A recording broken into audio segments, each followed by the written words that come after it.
जय हिंद एवरीवन। जैसा कि आप लोगों को पता है, हमने लास्ट क्लास में कश्मीर का डिवाइडेशन पढ़ रहे थे हम, सॉरी हिमालय का डिवाइडेशन पढ़ रहे थे हम। तो उसमें पहला डिवाइडेशन आता है हमारे पास कश्मीरी या उत्तर पश्चिमी हिमालय। उत्तर पश्चिमी हिमालय, क्योंकि कश्मीर हमारे मैप में कुछ इस तरह से, सॉरी यार मैं बहुत वो करता हूँ अपने नेशन से, तो कश्मीर इस तरह से आएंगी वो पहाड़ियाँ हमारे मैप में कुछ। तो ये उत्तर हो गया, ये हमारे देश का पश्चिम है, तो इसे बोलेंगे हम कश्मीर या उत्तर पश्चिमी हिमालय। ठीक है, तो इसमें बेसिकली हम लोग बात करेंगे कश्मीरी हिमालय में जो पर्वत श्रेणियाँ होंगी वो काफ़ी होंगी, वो मैं आपको मैप में बता देता हूँ। पहले पर्वत श्रेणियाँ पहले होंगी जो काराकोरम होगा वो होगा। दूसरा होगा हमारे पास यहाँ लद्दाख, जाश्कर और फिर पीर पंजाल होगा, और फिर होगा हमारे पास शिवालिक। ये पहाड़ियाँ हमारे पास होंगी कश्मीरी हिमालय में। तो कश्मीरी हिमालय को बेसिकली बोला जाता है, कश्मीरी हिमालय को बोला जाता है, कश्मीरी हिमालय को बोला जाता है एक ठंडा मरुस्थल, कोल्ड डेजर्ट बोला जाता है। और यहाँ पे डल झील भी है, वर्ल्ड हाईएस्ट लैटिट्यूड वाली खारे पानी की झील है, जहाँ पे सबसे ऊंचाई पे खारे पानी की झील है। ये ऐसा याद रखना, सबसे ऊंची खारे पानी की झील कहाँ है? हमारे डल झील है, जो कहाँ है? हमारे कश्मीर में पीर पांजाल की श्रेणियों में। ठीक है, वृद्ध हिमालय, वृद्ध हिमालय में स्थित है। कहाँ? पीर पांजाल श्रेणियों में। कहाँ? वृद्ध हिमालय में। आगे हम इनमें बात करेंगे करेवाओं के बारे में। करेवा क्या होते हैं? बेसिकली आप लोगों को पता होगा, जो करेवा होते हैं वो दर्रे जैसे होंगे, मतलब बीच में चिकनी मिट्टी के दर्रे होंगे और उनके साइडों में क्या है? मिट्टी जम जाएगी, चिकनी मिट्टी की एक मोटी परत जम जाएगी, उन्हें क्या बोलेंगे? करेवा। और वो कहाँ बनते हैं? कश्मीर में। ये एनसीईआरटी का सेम टू सेम लाइन हो सकती है। करेवा कहाँ बनते हैं? कश्मीर में बनते हैं। तो ये चीज़ को अच्छे से नोट करना, ताकि आप चीज़ों को भूल ना पाओ और जल्दी जल्दी याद करो चीज़ों को। अब आगे हम अगर रीडिंग मारेंगे एनसीईआरटी की, तो आपको पता चलेगा कि वृद्ध हिमालय में जो जिला पीर पंजाल में बनियाल, लद्दाख में फोटुला और लद्दाख श्रेणी में खरदुंगला जैसे महत्वपूर्ण दर्रे स्थित हैं। इन दर्रों से रिलेटेड मैं आपको एक वीडियो प्रोवाइड करवा दूंगा, जिसमें आपको दर्रे ही पता चलेंगे, तो वो चीज़ें आप याद रखना। डल झील और वुलर झील लवणे पानी की झीलें हैं, जैसे पोंगोंगसो ये और सोमुरी इस क्षेत्र में पाई जाती हैं। सिंधु तथा इसकी सहायक नदियां झेलम, चेनाब इसमें अपवाहित करती हैं। कहाँ अपवाहित करती हैं? कश्मीर में। कश्मीर और उत्तरी पश्चिमी हिमालय के विलक्षण सौंदर्य और खुशबू के दृश्य स्थलों पर के लिए जाना जाता है। स्थलों किस चीज़ के लिए? यहाँ पे गहरी घाटियाँ पाई जाती हैं, जिनकी वजह से यहाँ का जो नज़ारा होगा, व्यू होगा ना, हमारी आंखों को देखने से जो हमें मिलता है, एक सुकून वाला होगा। कभी बर्फ होगी यहाँ पे। बेसिकली यहाँ जो वनस्पति है वो बहुत कम पाई जाती है। वनस्पति वाले पेड़ पौधे यहाँ कम पाए जाते हैं। यहाँ सबसे ज़्यादा क्या पाए जाते हैं? सबसे ज़्यादा यहाँ पाई जाती है बर्फ़। मतलब हर टाइम में आपको बर्फ़ मिल सकती है, लेकिन सबसे ज़्यादा बर्फ़ मिलेगी आपको सर्दियों के समय में। जम्मू और कश्मीर की राजधानी क्या है? श्रीनगर, जो क्या है? झेलम नदी के किनारे पर बसी हुई है। जम्मू और कश्मीर की राजधानी कहाँ है? झेलम, जो कि श्रीनगर उनके किनारे पर बसा हुआ है। जम्मू कश्मीर की राजधानी श्रीनगर झेलम के किनारे पर बसी हुई। यहाँ पे जो प्रसिद्ध तीर्थ स्थल है ना, वो हैं, आप पढ़ सकते हैं, चरार-ए-शरीफ, अमरनाथ की गुफा और वैष्णो देवी। यहाँ पे प्रसिद्ध तीर्थ स्थल हैं, तो वो आप लोगों को पता चला। मैंने आपको बताया कि श्रीनगर किसके किनारे पर है, आप लोगों को बता दिया ना। श्रीनगर किसके किनारे पे है? जल्दी से कमेंट करो, करेक्ट करो भाई, करो। झेलम नदी के किनारे पर है। श्रीनगर में क्या है? डल झील है। डल झील क्या बताई थी मैंने अभी? लवणीय पानी की सबसे ऊंचाई पे पाई जाने वाली झील है। और जो झेलम नदी है वो कश्मीर घाटी में युवा अवस्था में पाई जाती है। ये क्वेश्चन सीडीएस में पूछा गया है। कश्मीर घाटी में कौन सी नदी युवा अवस्था में बहती है? कौन सी नदी बहती है? झेलम नदी। और एनडीए में पूछ लिया ये क्वेश्चन एक बार और एक बार सीडीएस में, तो याद रखना अच्छे से, इंपॉर्टेंट हो जाता है ये छोटे एग्जाम्स के लिए, एसएससी वगैरह इन सब के लिए, तो इस चीज़ को याद रखना। ये देखिए, कश्मीरी घाटी में झेलम नदी विसर्पी बहाव रोचक है। यह पूर्व समय से एक बड़ी झील के कारण है, पूर्व समय में स्थित एक बड़ी झील के कारण है, जिसका एक हिस्सा वर्तमान में डल झील है। यह बड़ी झील झेलम नदी के लिए एक स्थानीय तथा निम्नतम आधार रही है। कौन सी झील? डल झील।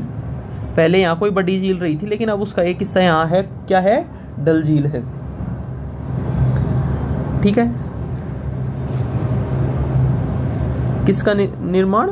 भू आकृति, जिनका निर्माण प्रौढ़ावस्था में करती है। और नदियां बतानी है, जैसे हमने ये झेलम बताई है ना, उस तरह से।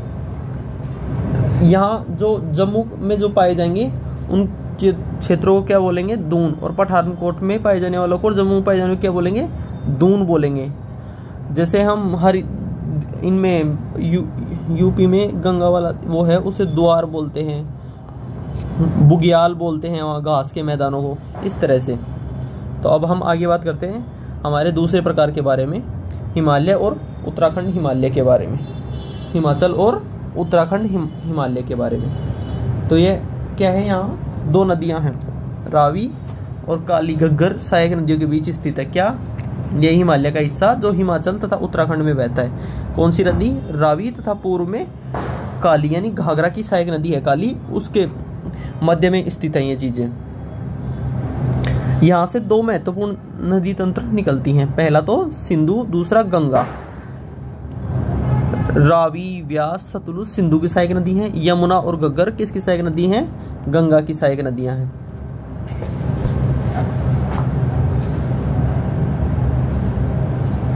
मैंने आपको बताया था लद्दाख में ठंडे मरुस्थल का विस्तार है। ठीक है। हिमालय की 3 मुख्य पर्वत श्रृंखलाएं हैं, वृहद, लघु और धौलाधार, जो उत्तराखंड में है। वृहद, लघु और शिवालिक 3 हैं जो हिमालय की महत्वपूर्ण श्रृंखलाएं हैं। जैसा कि आप लोग मैप वगैरह में देखते होंगे, तीनों चीजें लिखी हुई होती हैं। देहरा, इनको क्या बोलते हैं? मतलब दून बोला जाएगा बेसिकली। अब मैंने आपको पहले बताया भी था, उनको दून बोलते हैं। ठीक है। इन चीजों को आप स्किप कर सकते हैं।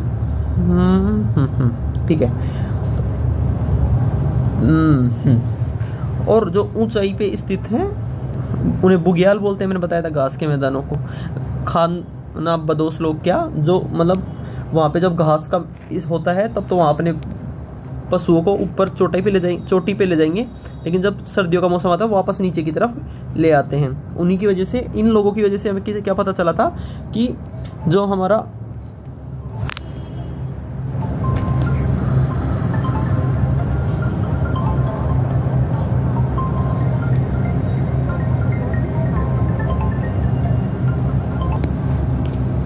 आप लोगों को ना ये चैप्टर थोड़ा सा बोरिंग लग रहा होगा, इसकी वजह से ना मैं आपको सिर्फ इंपॉर्टेंट चीजें ना हाईलाइट करके ना तुरंत पढ़ के सुना देता हूँ, जिससे कि आप लोगों को ना ये बोरिंग ना लगे ये चैप्टर थोड़ा।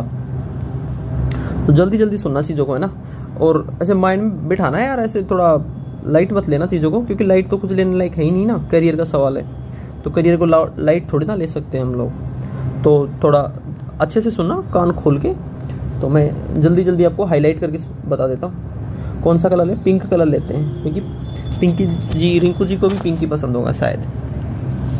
लघु हिमालय में 1000 से 2000 तक की ऊंचाइयों वाले पर्वत ब्रिटिश प्रशासन के लिए मुख्य आकर्षण का केंद्र रहे थे। आपने सुना होगा ना कि जिन्ना जब मिलने गए थे उनसे, गवर्नर जनरल से, तो वो शिमला में थे, क्योंकि वहाँ का जो वातावरण है वो ठंडा है, तो उस वजह से वो लोग वहीं रहते थे। क्यों रहते थे? क्योंकि वहाँ का वातावरण ठंडा है और ब्रिटेन का वातावरण भी ठंडा है, तो उन लोगों के लिए वो सूटेबल चीज़ें थी, इसलिए वहाँ रहते थे। मसूरी में रहते थे, कसोल में, अल्मोड़ा, ये सब चीज़ें हैं। जैसे आप लोग घूमने जाते होंगे ना मसूरी, प्लान कर रहे होंगे आप लोग, मुझे पता है, आप बताते नहीं हो। जैसे इनमें 2 महत्वपूर्ण शिवालिक में और दून है। क्या महत्वपूर्ण है? शिवालिक और दून। क्यों महत्वपूर्ण है? यहाँ जो महत्वपूर्ण है वो चंडीगढ़ में काकला का दून है, नालगढ़ दून, देहरादून, हरिके दून, कोटा दून शामिल है। आप इन दोनों के नाम याद कर सकते हैं, पूछा जा सकता है एग्जाम में, मैच करवाई जा सकती है चीजें, कहाँ पे स्थित हैं, लोकेशन पूछ सकते हैं इन सब चीजों की। इनमें देहरादून सबसे बड़ी घाटी है। सबसे बड़ी घाटी कहाँ है? देहरादून है। क्या याद रखोगे? सबसे बड़ी घाटी कहाँ है? देहरादून है। ये कहाँ की बातें कर रहे हैं हम? शिवालिक वाली रेंज की बातें कर रहे हैं। वहां पे सबसे बड़ी दून क्या है? देहरादून है, जिसकी लंबाई 35 से 45 किलोमीटर, चौड़ाई 22 से 25 किलोमीटर है। लंबाई कितनी है? 35 से 45 किलोमीटर। लेंथ कितनी है 35 टू 34 किलो, वो सॉरी 45 किलोमीटर, एंड वो कितनी है, चौड़ाई कितनी है इसकी, वो है 22 टू 25। तो इन चीज़ों को याद रखेंगे। यहाँ पे पाई जाने वाली कौन सी प्रजाति के लोग रहते हैं, यहाँ भोटिया प्रजाति के लोग रहते हैं। भोटिया प्रजाति के लोग रहते हैं, खानादबोश लोग होते हैं, वो लोग जो गर्मियों के समय में अपने पशुओं को लेकर ऊपर की पहाड़ियों की चोटियों पे चले जाते हैं, जहाँ पे घास के मैदान पाए जाते हैं, वहाँ रहते हैं, और जब बर्फ पड़ने लगती है सर्दियों में तो वापस नीचे की तरफ आ जाते हैं, उन्हें खानादबोश लोग कहते हैं। ये देखो, ये सब चीज़ें आप याद रख सकते हैं, ठीक है, याद रखोगे इनको, ओके, अच्छे बच्चे की तरह याद रखो। यहाँ पे महत्वपूर्ण फूलों की घाटी भी पाई जाती हैं। इस क्षेत्र में क्या क्या स्थित है, गंगोत्री, यमुनोत्री, केदारनाथ, बद्रीनाथ, हेमकुंड साहिब भी शामिल हैं। फूलों की घाटी कहाँ पाई जाती है, फूलों की घाटी कहाँ पाई जाती है, यहाँ पे, कहाँ पे, देहरादून में। कहाँ पे, शिवालिक वाली रेंज में, जो दून क्षेत्र बोला जाता है हमें। सबसे ऊंची चोटी क्या है, देहरादून है। कितनी, 35 टू 45 किलोमीटर की ऊंचाई है, और चौड़ाई है इसकी 22 टू 25 किलोमीटर की, ठीक है, याद रखोगे इन चीजों को। तो हम आगे आते हैं, और इन क्षेत्र में 5 प्रसिद्ध प्रयाग संगम है जो गंगा नदी के हैं, वो हम ड्रेनेज सिस्टम में पढ़ेंगे, ठीक है। अब हम आते हैं दार्जिलिंग वाले हिस्से में, थर्ड पार्ट पढ़ेंगे हम हिमालय का, दार्जिलिंग वाले हिस्से में। इसके पश्चिम में नेपाल हिमालय तथा पूर्व में भूटान हिमालय है। पश्चिमी क्या है, नेपाल तथा पूर्व में भूटान हिमालय है। परंतु हिमालय बहुत महत्वपूर्ण भाग है कहाँ पे, सिक्किम तथा दार्जिलिंग में। यहाँ बहुत तेज बहाव से कौन सी नदी बहती है, तीस्ता नदी बहती है। तथा कंचनजुंगा जैसी चोटी अभी कहाँ स्थित है, यहीं स्थित है, कहाँ पे, दार्जिलिंग में। कंचनजंगा कहाँ स्थित है, दार्जिलिंग वाले हिमालय में, दार्जिलिंग और सिक्किम वाले हिमालय। वहाँ तेज बहाव से कौन सी नदी बहती है, तीस्ता नदी बहती है, ठीक है। इन चीज़ों को याद रखें। यहाँ पे पाई जाने वाली महत्वपूर्ण जनजातियाँ कौन सी हुई, महत्वपूर्ण जनजाति कौन सी हुई, ऊंचे शिखरों पर लेप्चा जनजाति पाई जाती है, लेप्चा जनजाति, तथा दक्षिण भाग पर विशेष दार्जिलिंग हिमालय में मिश्रित जनसंख्या, जिसमें नेपाली, बंगाली तथा मध्य भारत की अन्य जनजातियाँ पाई जाती हैं। क्यों पाई जाएंगी, क्योंकि इधर पश्चिम बंगाल पड़ जाता है हमारा। तो मैप में आपको मैं बता देता हूँ जल्दी। अरे यार मैप कहाँ गया, मैप, हाँ ये रहा, कहाँ गया हमारा सिक्किम, ये रहा। तो इधर पश्चिम बंगाल पड़ जाता है हमारा, इधर नेपाल पड़ जाता है, इधर भूटान पड़ जाता है। तो इस वजह से यहाँ पे मिश्रित जनजातियाँ पाई जाएंगी, ठीक है। तो इन चीज़ों को याद रखना। तो और तो कुछ है नहीं इसमें पढ़ने लायक। हम आगे आते हैं हमारा अरुणाचल हिमालय में। अरुणाचल हिमालय में भी हमारे पास थोड़ा सा कुछ है, मतलब ऐसा ज़्यादा कुछ है नहीं पढ़ने लायक, बस फैक्ट्स हैं, उनको याद रखना है, समझने लायक कुछ नहीं है इन चीज़ों में। इनकी सामान्य दिशा कहाँ है, सामान्य दिशा कैसी है, सामान्य दिशा है दक्षिण पूर्व से उत्तर पूर्व की ओर। और इनमें मुख्य चोटियाँ कौन सी हैं, कांगतू और नामचा बरवा। नामचा बरवा कौन सी हैं, मुख्य चोटियाँ। नामचा बरवा एक पास भी है, दर्रा भी है, ठीक है, याद रखोगे। नामचा बरवा को पार करने के लिए ब्रह्मपुत्र नदी में एक गहरी गार बनती है, जिसे कोमिंगसू, सुबनरी, दिहाग, दिबाग और लोहिता जैसे प्रमुख नदियां हैं। ये 12मासी नदियां हैं, ये हमें पढ़ी हैं, जो पांचों 12मासी नदियां हैं। इनमें बहुत से डैम बने हुए हैं, तो ये चीज़ याद रखोगे। अब आपको एक इंपॉर्टेंट चीज़ यहाँ क्या याद रखनी है, ये नीचे जो जनजातियाँ मैं आपको बताने वाला हूँ, इनको ना लाइन टू लाइन याद रखना है। इसको इस क्षेत्र में पश्चिम से पूर्व की ओर बसी हुई जनजातियों के प्रकार, पहला है मोनपा, अबोर, मिसी, निसी और नागा। इन चीज़ों को डिट्टो लाइन टू याद रखना है। सीडीएस में सीधा स्टेटमेंट देखें, एनडीए में, यूपीएससी में, सीएपीएफ में, एसएससी में तो नहीं पूछेगा खैर, क्योंकि बहुत डेप्थ चली जाती है चीज़ें। तो यहाँ आपको लाइन टू लाइन देके सीधा क्वेश्चन कर सकता है यहाँ से। और ये क्या करती है, ज़्यादातर जूमिंग करती हैं। जैसे एक वन था, उसको काटा, उसको जलाया, जैसे ये वाला वन था, ये पूरा वन क्षेत्र है, पहले इसको काटा, इसको जलाया, इसमें उपजाऊ मिट्टी खत्म हुई जला के, तो फिर इसको छोड़ दिया, यहाँ पेड़ लगा दिए, ये बड़ा हो गया है, फिर इसको काट लिया, फिर वापस इसको काट लिया, फिर वापस इसको काट लिया, ऐसे चक्कर चलते हैं, उसे जूमिंग कर से कहते हैं, ठीक है। तो ये चीजें याद रखोगे आप।